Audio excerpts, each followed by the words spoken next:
ACC emerging cup में अगर कल के मैचेस की बात करें तो वो है इंडिया वर्सेस यूएई और पाकिस्तान वर्सेस नेपाल। जी हाँ, तो हम बात कर रहे हैं यहाँ पर ए साइड्स की, या ए साइड्स का क्लैश यहाँ पर होने वाला है, इंडिया ए वर्सेस यूएई और पाकिस्तान ए वर्सेस नेपाल। तो ये दो मैचेस कल होने हैं और दोनों ही मैचेस में एस्ट्रेट इन्वॉल्व है। तो चलिए हमने सोचा क्यों ना एक साथ इनका मैच प्रीव्यू किया जाए और प्लेइंग दोनों की प्रोबेबल 11 क्या हो सकती है वो आपको बताने की कोशिश करते हैं। उसके बाद चलेंगे जो पॉइंट्स होंगे, मेजर पॉइंट्स जो होंगे दोनों टीमों को लेकर, उन्हें क्या कुछ इन मैचेस में ट्राई करना चाहिए और किस किस तरह से वो इस गेम्स को ले सकते हैं, आगे बढ़ा सकते हैं, क्या उनकी टैक्टिक्स वगैरह रह सकती है, ये इसमें डिस्कशन करने की कोशिश करते हैं। लेकिन सबसे पहले अगर मैं बात करूँ यूएई की, तो यूएई की जो प्लेइंग 11 है वो क्या उन्हें रखनी चाहिए, क्योंकि यहाँ तो बात अलग हो गई है, कोई बायोलेटरल या फिर कोई क्वालिफायर वगैरह नहीं है, क्या पूरे यंग प्लेयर्स को उन्होंने उतारा है मैदान में। तो आपको क्या लगता है कौन से 11 वो प्लेयर्स हैं जिन्हें पहला मौका मिलना चाहिए? मौके तो सभी को मिलेंगे क्योंकि 3 मैचेस हैं, मिनिमम 3 मैचेस हैं, लेकिन पहले मैच में प्रोबेबल 11 आप क्या एक्सपेक्ट कर रहे हैं यूएई की?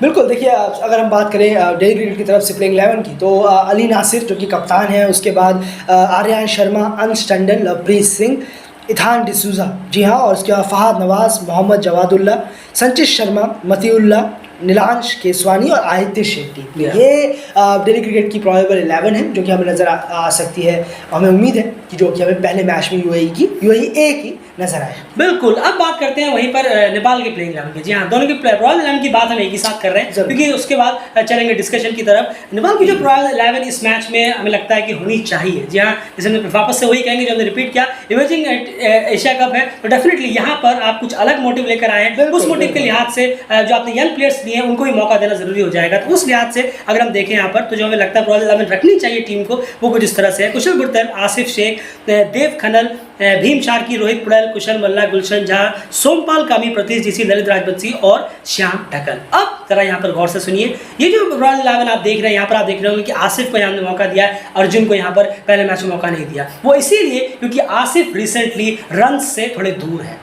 अगर आप देखेंगे उनका जो 160 आई थी वर्ल्ड कप क्वालिफायर में जिम्बाब्वे के खिलाफ, उसके बाद उनके बल्ले से कुछ रन्स निकले नहीं है। तो आप ये जरूर चाहेंगे कि आपके जो मेन कोर ओपनिंग प्लेयर है वो वापस से रन्स की दौड़ में आ जाए, वो रन्स का जो सूखा है वो उनके साथ आ रहे हैं। तो कम से कम शुरुआत में आप आसिफ पर ट्रस्ट करके उन्हें भी मैच दीजिए, क्योंकि हाँ अगर फॉर्म रिदम में होते तो बात अलग थी कि चलिए आपने स्टेट अवे अर्जुन को यहाँ पे मौका दे दिया, आसिफ को एक मौका देकर उनसे कहीं ना कहीं रन्स निकालने की कोशिश अगर वो करें तो बहुत बेहतर रहेगा। इसीलिए हमने आसिफ को यहाँ पर मौका दिया था कि वो वापस से खुद को रन्स की दौड़ में देख सके। उसके बाद देव खनल, डेफिनेटली उनको तो तीनों के तीनों मैचेस पहले ही बता दे रहा है आपको कि जब भी हम प्रोबेबल नाम बताएंगे एक नाम तो आप पहले से हटा के चलिए, देव खनल को तो हम चाहेंगे तीनों मैचेस में यहाँ पर मौका जरूर मिले। उसके बाद भीम शार्की है, रोहित पुड़ैल है, कुशल मल्ला है, गुलशन झा आते हैं, ये सब प्लेयर्स रहने चाहिए साथ में, क्योंकि ये भी ऐसे कोई नहीं कि बहुत अपार सालों का एक्सपीरियंस है इनका भी, ये भी यंग लड़के हैं, इनको भी मैचेस यहाँ पर मिलने चाहिए। लेकिन यहाँ पे जो चेंजेस है, अब यहाँ पर 2 चीज़ें हैं, जैसे सोमपाल कामी और प्रतीश जीसी, ये पेस अटैक यहाँ पे लीड करते हुए नजर आएंगे। यहाँ पर क्या है कि बॉलिंग डिपार्टमेंट में एक एक्सपीरियंस साथ में रहेगा तो बेहतर रहेगा, ये सोचकर हमने डाला। लेकिन अब वो कैप्टन और कोच के ऊपर डिपेंड करता है कि वो किस तरीके की मेंटालिटी के साथ उतरते हैं। अगर वो चाहते हैं कि नहीं हम पूरी तरह से यंग प्लेयर्स पे प्रेशर डालेंगे, उन्हीं पर रिस्पॉन्सिबिलिटी डालेंगे, तो फिर आप किशोर और प्रतीश को एक साथ यहाँ पर ले सकते हैं और फिर स्पिनर्स की तरफ आप जा सकते हैं। लेकिन अगर आपको लगता है कि नहीं, एक कम से कम कोई होना चाहिए जो बीच में लड़कों को बताता रहेगा क्या ऐसा करो वैसा करो वैसा करो, तो ये पॉइंट्स के लिहाज से डेफिनेटली आपको सोमपाल, अगर वो पूरी तरह से ठीक हो गए तो उम्मीद करेंगे कि अब तक तो ठीक हो ही गए होंगे, अगर वो हो गए तो सोमपाल, प्रतीश आप एक यहाँ पर सकते हैं। उसके बाद नेक्स्ट मैच में आप किसी एक को बाहर करके फिर किसी एक को यहाँ पर करा सकते हैं, लेकिन मौके सारे यंग प्लेयर्स को मिलने चाहिए। उसके बाद ललित और श्याम ढक्कन, इन दोनों का, क्योंकि ललित क्योंकि वो लेफ्ट आर्म स्पिनर हो जाते हैं और श्याम ढक्कन क्योंकि वो लेग स्पिनर हो जाते हैं, तो 2 अलग अलग वेरिएशन हो जाएंगे, इस लिहाज से भी काफ़ी बेहतर रहेगा। फिर नेक्स्ट मैच में आप अपने हिसाब से उस प्लेयर्स को चेंज कर सकते हैं। एंड जो पेस बॉलिंग की मैंने बात की, इसको लेकर आपका क्या कहना? नहीं, ज़रूर, बिल्कुल सही कहा आपने। देखिए एक एक्सपीरियंस के साथ एक न्यू कमर होंगे तो ये बहुत बेटर है, क्योंकि कुछ गलतियां अगर वो करेंगे तो उनको समझाने वाले भी कोई ना कोई एक पेसर जो कि एक एक्सपीरियंस रखते हैं तो वो साथ में होने चाहिए। तो ये अपने आप में एक बेटर है कि सोमपाल कामी रहे तो उनके साथ एक स्विच होता रहे तो बेटर होगा, बजाय दोनों नए के रखने के अलावा। जी हाँ, तो ये इसी लिहाज से हमने ये पहले मैच की सोचिए, फिर सेकंड और थर्ड मैच में डेफिनेटली आप उन प्लेयर्स को लाइए, फिर इनको किसी से रिप्लेस आप कर सकते हैं। अब यहाँ बात करें कुछ और स्टैट्स के बारे में और पॉइंट्स के बारे में, तो इंडिया वर्सेस यूएई जो मैच होना है यहाँ, वो कौन से ग्राउंड पर होना है, टॉस वगैरह का अपडेट क्या है, और उससे पहले अगर हम वेदर की बात यहाँ पर, वेदर का आपको मैं रिपोर्ट दे दूं तो जो कल के जो मैचेस होने हैं सिंगालिस के स्पोर्ट्स क्लब, दोनों कोलंबो में मैचेस होने हैं, ऑन ऑफ रहने वाला है। रेन थ्रेट, जैसे मैंने पहले आपसे कहा था वीडियो टूर्नामेंट से शुरू होने से पहले, रेन थ्रेट जो है वो टूर्नामेंट में है। काफी ज्यादा है। सुबह कभी कभी टॉस में डिले हो सकता है, मैच लेट भी स्टार्ट हो सकता है, बीच में मैच शुरू हुआ फिर रुक सकता है, फिर 1-2 घंटे तक बारिश है फिर मैच रुक सकता है, ऑन ऑफ मोड यहाँ पर रह सकता है। कंप्लीट वॉश आउट के चांसेस बहुत कम है, लेकिन फिर भी वेदर है, आप क्या कुछ नहीं कर सकते। प्रिडिक्ट तो करते हैं 2 घंटा, कभी कभी 4 घंटे तक लगता है, कभी कभी प्रिडिक्ट करते हैं सारा दिन बारिश होगी, लेकिन होती है। मौसम एकदम क्लाउडी रहता है लेकिन बारिश नहीं होती। लेकिन हाँ 70-80% क्लाउड कवर रहेगा। डेफिनेटली पेसर्स यहाँ पर खुद को एक्टिव देख सकते हैं। शुरू के फर्स्ट हाफ में अगर हम बात करें तो वेदर रिपोर्ट का हाल होगा कि रेन थ्रेटनिंग तो पूरे टूर्नामेंट में ही बना हुआ है। एंड इंडिया वर्सेस यूएई के कुछ स्टैट्स जो आप बताना चाहेंगे ग्राउंड से, टॉस के बारे में, एवरेज स्कोर वगैरह? नहीं जरूर, देखिए यहाँ पर टॉस जीतकर जो भी टीम जीते वो पहले बॉलिंग ले, जी हाँ, तो फ़ायदा है।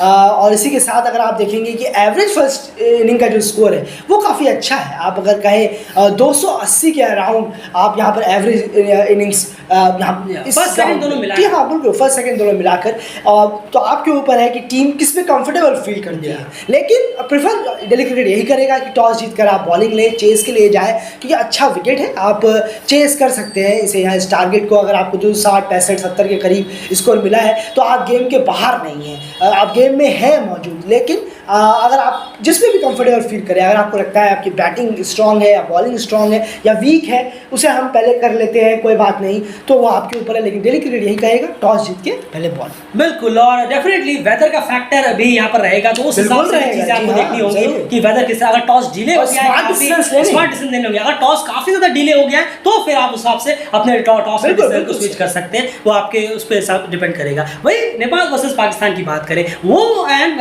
कौन से ग्राउंड पे होना है और वहां पर एवरेज स्कोर और टॉस अपडेट का क्या मामला है? बिल्कुल, ये इंडिया वर्सेस यूएई का तो सिंघालीस क्रिकेट ग्राउंड पे होना है, स्पोर्ट्स क्लब में होना है। और नेपाल वर्सेस पाकिस्तान का जो मैच है वो है कोलंबो क्रिकेट क्लब ग्राउंड पे, जहां पर ओमान की टीम भी भिड़नी है, उसी ग्राउंड पे इस वक्त मैच चल रहा है। बिल्कुल सही कहा आपने। तो वहाँ पर एवरेज स्कोर अराउंड 240 के करीब रहता है, जी हाँ। और आप पहले बैटिंग कर रहे हैं तो पहले बल्लेबाजी के लिए, अगर आपने टॉस जीता है तो पहले बल्लेबाजी के लिए अपने आप को इनवाइट करें खुद को। अगर आपने टॉस जीता है अच्छा रहेगा, अच्छे आपको रिजल्ट्स देखने को मिल सकते हैं अगर आप बैटिंग करें। बाकी फिर वही बात है, रेन्स के बहुत ज़्यादा इंटरप्शन के चांसेस हैं, तो थोड़ा सा स्मार्ट डिसीजंस लीजिए ताकि आपकी टीम को भी फ़ायदा हो और मैच के रिजल्ट भी निकल कर जरूर है। बिल्कुल, तो इतना ज़रूर है कि अगर आप रेन थ्रेटनिंग रहा और मैच अगर कम ओवरों के हुए, मान लीजिए कम ओवर के 30 ओवर के हुए, 28 ओवर के हुए, 32-35 ओवर के करीब करीब हुए, जितने शॉर्टर मैच होते हैं उतना ज़्यादा जो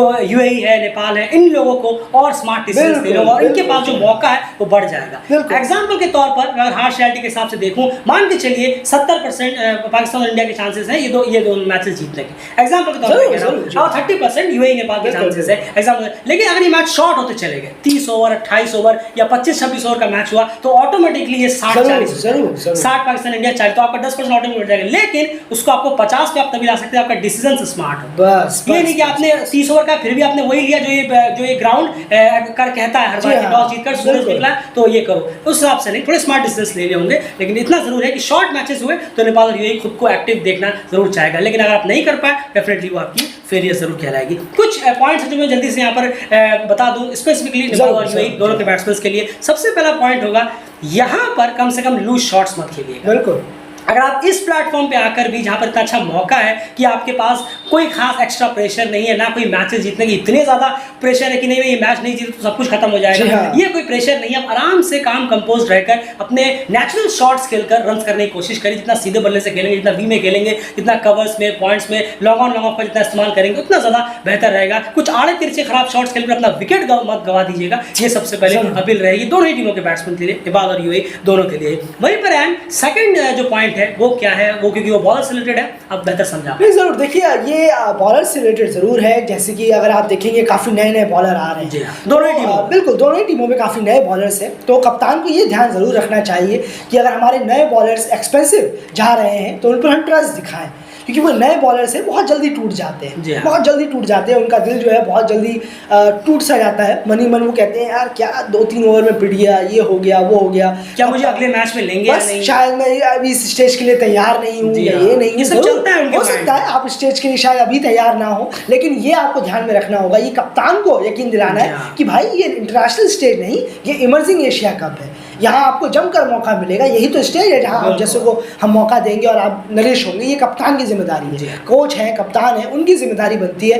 कि जो नए बॉलर्स हैं स्पेशली, क्योंकि बैट्समैन को तो मौके मिलेंगे ही, वो पिच पर आएंगे, वक्त बिताएंगे, उनको मौका मिलेगा, लेकिन साथ ही साथ बॉलर्स जो इतने मार अगर खा गए बाय द वे ऐसा हो गया, तब कप्तान की जिम्मेदारी है, क्योंकि वो फील्ड में रहेंगे। और सबसे बड़ी बात कि उनसे ओवर्स को ना छीने, बिल्कुल तो ओवर्स को ना छीने। इतने स्टार्टिंग पॉइंट में अगर उनसे ओवर छीन लिए जाएंगे तो बहुत बुरा डिमोटिवेट हो जाएगी। बिल्कुल सही कहा आपने, इस टूर्नामेंट में उनकी धज्जियां उड़ा के रख दी जाएगी अगर उनके साथ कप्तान या कोच ने मिलकर ऐसा किया। हाँ, एक मैच में आप खराब खेले, आपने 10 ओवर उनसे डलवाए, 10 ओवर में उन्होंने 70-75 रन दिए, 1 विकेट निकाला, कोई बात नहीं, आप अगले मैच में थोड़ा सा बाहर बैठिए, बाहर बिठा दीजिए, वो ठीक है, लेकिन खिलाकर कम ओवर कराकर अपने मेन बॉलर्स को जो कि नए हैं उनको ओवर भी नहीं दे रहे हैं आप, और फिर उनको फील करा रहे हैं कि यार तुमने गलती की है, तुमसे गलती हुई है। अरे अभी नए हैं, सीखेंगे। तो प्रतीश जी सी हैं, आपके श्याम ढक्कल यहाँ पर नेपाल में है, जो हमें लगता है डेली क्रिकेट को मोहम्मद जवादुल्लाह है, बिल्कुल जवादुल्लाह वहाँ पर अली नासिर खुद भी है, बिल्कुल खुद नए हैं, वो सब यूएई में तो और नए हैं, और ही नए हैं वहाँ। तो इन सबको थोड़ा सा और ज़्यादा अपने आप में बिलीव कप्तान को दिखाने की जरूरत। बिल्कुल, तो ये कहीं ना कहीं है, जैसे मान के चलिए कि किसी आपने नए बॉलर को लगाया और एक दो ओवर डाला और काफ़ी एक्सपेंसिव चले गए, तो आपको लग रहा है यार ये विकेट नहीं मिल रहा, क्या हो रहा है, एक काम करता हूँ मैं अपने एक्सपीरियंस प्लेयर को यहाँ पर ले आता हूँ। मैं नेपाल की बात करूँ, क्योंकि यूएई के पास तो शायद कोई भी यहाँ पर एक्सपीरियंस है नहीं जिनको लेकर आएंगे, उनके साथ जाना पड़ेगा उनको। लेकिन नेपाल की मैं बात कर रहा हूँ, अगर मान के चलिए कोई नया बॉलर है, प्रतीश जी सी हुए या फिर श्याम ढक्कल हुए, काफ़ी ज़्यादा रन के लिए चले गए, तो आपने तुरंत इन्होंने हटा दिया और फिर ललित को ले आया या फिर सोमपाल को ले आया, फिर आपने कुछ तो और ट्राई करने को जल्दी से विकेट लेने की कोशिश की और मान लीजिए सोमपाल वगैरह ने विकेट दिला भी दिया, आप प्रेशर पे आ गए। लेकिन आप जरा उस प्लेयर के बारे में भी सोचिए जो अभी 1-2 ओवर में काफ़ी रन देकर गए हैं, वो डेफिनेटली डिमोटिवेट हो जाएंगे। तो वहीं पर अगर रन के लिए जाने दीजिए, क्या इस मैच में क्या प्रेशर है, तो सिंपल सी बात है, आप अगर वो रन के लिए जा रहे हैं उनका आप साइड चेंज कराइए, उनसे पूछिए कि आपको कहाँ फील्डिंग चाहिए, आपको जिस जगह फील्डिंग चाहिए आप वहाँ फील्डिंग लीजिए, आपको फील्डिंग खुली हुई चाहिए आप खुली हुई लीजिए, आपको फील्डिंग 30 यार्ड के अंदर चाहिए 30 यार्ड के अंदर लीजिए, आप